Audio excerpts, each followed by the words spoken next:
ಎಲ್ರಿಗೂ ನಮಸ್ಕಾರ. Welcome to Jayashree YouTube channel. So ಇವತ್ತು ನಾಗರ ಪಂಚಮಿ ಆಗಿರೋದ್ರಿಂದ ಉತ್ತಕ್ಕೆ ಪೂಜೆ ಮಾಡ್ಕೊಂಡು ಬರೋಣ ಅಂತ ಹೇಳಿ ರೆಡಿಯಾಗಿ ಹೊರಟಿದ್ವಿ. ಯೂಶಲಿ ನಮ್ಮ ಅಮ್ಮ ಮನೆ ಕಡೆ ಎಲ್ಲ ಗೌರಿ ಹಬ್ಬಕ್ಕೆ ಉತ್ತಕ್ಕೆ ಹೋಗಿ ಪೂಜೆ ಮಾಡ್ಕೊಂಡು ಬರೋದು. ಸೊ ಇಲ್ಲಿ ನಾಗರ ಪಂಚಮಿಗೂ ಪೂಜೆ ಮಾಡ್ಕೊಂಡು ಮತ್ತೆ ಗೌರಿ ಹಬ್ಬದಲ್ಲೂ ಪೂಜೆ ಮಾಡ್ಕೊಂಡು ಬರ್ತೀವಿ.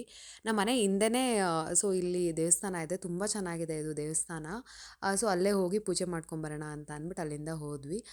ಫಸ್ಟು ಅಮ್ಮ ಮೀನ್ಸ್ ನಮ್ಮ ಅತ್ತೆಯವರು ಅದು ನೀರೆಲ್ಲ ಪ್ರೋಕ್ಷಣೆ ಮಾಡಿಕೊಂಡು ಅಂದರೆ ಶುದ್ಧ ಮಾಡಿಕೊಂಡು ಅರ್ಶಿನ ಕುಂಕುಮ ಎಲ್ಲ ಇಟ್ಕೊಳ್ಳೋಕ್ಕೆ ಅಂತ ಹೇಳಿ ರೆಡಿ ಮಾಡಿಕೊಂಡ್ರು.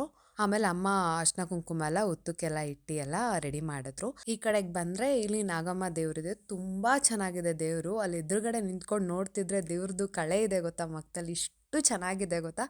ಆಮೇಲೆ ಅಮ್ಮ ಎಲ್ಲ ಅರ್ಶಿನ ಇಟ್ಕೊಂಡು ಬಂದರು, ನಾನು ಒಂದು ಕಡೆಯಿಂದ ಕುಂಕುಮ ಇಟ್ಕೊಂಡು ಬಂದೆ ದೇವ್ರಿಗೆ. ಆಮೇಲೆ ಉತ್ತಕ್ಕೆ ಹೂವು ಎಲ್ಲ ಅಲಂಕಾರ ಥರ ಎಲ್ಲ ಮಾಡಿಬಿಟ್ಟು ನೆಕ್ಸ್ಟು ಮನೆಯಿಂದ ತುಪ್ಪದ ಬತ್ತಿ ತೊಗೊಂಡೋಗಿದ್ವಿ. ತುಪ್ಪದ ದೀಪ ಹಚ್ಚೋಣ ಅಂತೇಳಿ ನಾನು ಅಂದ್ಕೊಂಡೆ ಅಲ್ಲೇ ಹಚ್ಚಿ ಅಲ್ಲೇ ಇಟ್ಬಿಟ್ಟು ಬರೋದೇನೋ ಅಂತ ಹೇಳಿ. ಆಮೇಲೆ ಅಮ್ಮ ಅಂದರು, ಅಂದರೆ ಇಟ್ಕೊಂಡು ಆರತಿ ಮಾಡಬೇಕು ಇಬ್ರೂ ಅಂತ ಹೇಳಿ. ಬಟ್ ಪ್ಲೇಟ್ ಮರ್ತುಬಿಟ್ಟು ಹೋಗ್ಬಿಟ್ಟಿದ್ದೆ, ನಾನು ತೊಗೊಂಡು ಹೋಗಿರಲಿಲ್ಲ. ಸರಿ ಹಂಗೆ ಕೈಯಲ್ಲೇ ಇಟ್ಬಿಟ್ಟು ಹಂಗೆ ಬೆಳಗೋಣ ಅಂತ ಎಲ್ಲ ರೆಡಿ ಮಾಡ್ಕೊತಾ ಇದ್ದೆ ನಾನು ಇಲ್ಲಿ. ಆಮೇಲೆ ಅಲ್ಲಿ ತ್ರಿಶೂಲ ಇದೆ ದೇವ್ರ ಮುಂದೆ, ಅದಕ್ಕೆಲ್ಲ ಅರ್ಶಿನ ಕುಂಕುಮ ಎಲ್ಲ ಇಟ್ಬಿಡು ಅಂತ ಹೇಳಿದ್ರು. ಅದೆಲ್ಲ ಕ್ಲೀನಾಗಿ ಅರ್ಶಿನ ಕುಂಕುಮ ಎಲ್ಲ ತೆಗ್ದು ಅರ್ಶಿನ ಕುಂಕುಮ ಎಲ್ಲ ಇಟ್ಟೆ ನಾನು. ಅಲ್ಲೇ ಮುಂದೆ ತುಳಸಿ ಇತ್ತು, ಅದಕ್ಕೆ ತುಳಸಿಗೂ ಅರ್ಶಿನ ಕುಂಕುಮ ಎಲ್ಲ ಸ್ವಲ್ಪ ಇಟ್ಕೊಂಡು ಹಂಗೆ ಇದು ಮಾಡಿದೆ. ಆಮೇಲೆ ನೋಡಿದ್ರೆ ಅಮ್ಮ ಅವರು ಮನೆಯಿಂದ ಸ್ವಲ್ಪ ಪ್ರಸಾದ ಮಾಡ್ಕೊಂಡು ಬಂದಿದ್ರು. ಸೊ ಪ್ರಸಾದ ಎಲ್ಲ ಸ್ವಲ್ಪ ಬೌಲಲ್ಲೆಲ್ಲ ಹಾಕಿ ದೇವ್ರ ಮುಂದೆ ಇಟ್ಬಿಡೋಣ ಅಂತ ಹೇಳಿ ಇಟ್ವಿ. ಅಮ್ಮ ಪೂಜೆ ಎಲ್ಲ ಮಾಡಿಕೊಂಡು ಸ್ಟಾರ್ಟ್ ಮಾಡಿದ್ರು.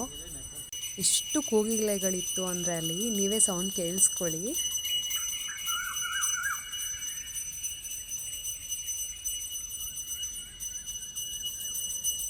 ತುಂಬ ಚೆನ್ನಾಗಿದೆ ಅದು ಜಾಗ, ದೇವಸ್ಥಾನನೇ ಎಷ್ಟು ಪೀಸ್ಫುಲ್ಲಾಗಿ ಕಾಣಿಸುತ್ತೆ ಗೊತ್ತಾ.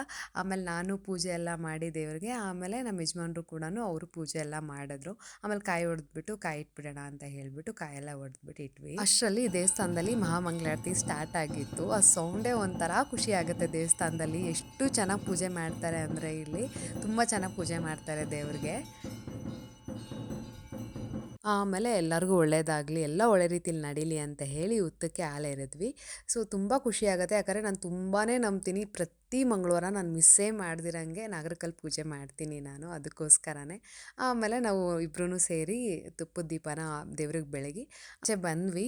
ಎಷ್ಟು ದೇವಸ್ಥಾನದ ಮುಂದೆ ತುಳಸಿ ಬೆಳೆದಿದೆ ಅಂತ ಅಂದರೆ ನೋಡೋಕ್ಕೆ ಒಂಥರ ಖುಷಿ ಆಗುತ್ತೆ. ಆಮೇಲೆ ನಮ್ಮ ಮನೆ ಮುಂದೆನೂ ಅಷ್ಟೇ ತುಂಬಾ ತುಳಸಿಗಳಿದೆ. ಅಮ್ಮ ಅಲ್ಲಿ ಕೃಷ್ಣ ತುಳಸಿ ಬೆಳೆದಿತ್ತು ಅಂತ ಹೇಳಿ ಒಂದು ಸ್ವಲ್ಪ ಕಿತ್ಕೊತೀನಿ ಮನೆ ಹತ್ರ ಹಾಕೋದಕ್ಕೆ ಅಂತ ಅಂದ್ಬಿಟ್ಟು ಅಲ್ಲಿ ತೊಗೊತಾ ಇದ್ರು. ಆಮೇಲೆ ಲಾಸ್ಟಲ್ಲಿ ಅಶ್ವತ್ಥ ಕಟ್ಟೆ ಒಂದು ಸುತ್ತಿರಲಿಲ್ಲ, ಅದಕ್ಕೋಸ್ಕರನೇ ದಾರ ದುಂಡೆ ತೊಗೊಂಡು 9 ರೌಂಡ್ ದೇವರಿಗೆ ಸುತ್ತಿ ಅಲ್ಲಿಂದ ಸೀದಾ ಮನೆಗೆ ಬಂದ್ವಿ. ಸೊ ಇದಾಗಿತ್ತು ನಾಗರ ಪಂಚಮಿ ಕತೆ. ನೆಕ್ಸ್ಟ್ ವಿಡಿಯೋದಲ್ಲಿ ಸಿಗ್ತೀನಿ. ಅಲ್ಲಿಗಂಟ ಲೈಕ್ ಮಾಡಿ, ಶೇರ್ ಮಾಡಿ ಆ್ಯಂಡ್ ನನ್ನ ಚಾನಲ್ನ ಸಬ್ಸ್ಕ್ರೈಬ್ ಮಾಡಿ. Thank you so much for watching my videos.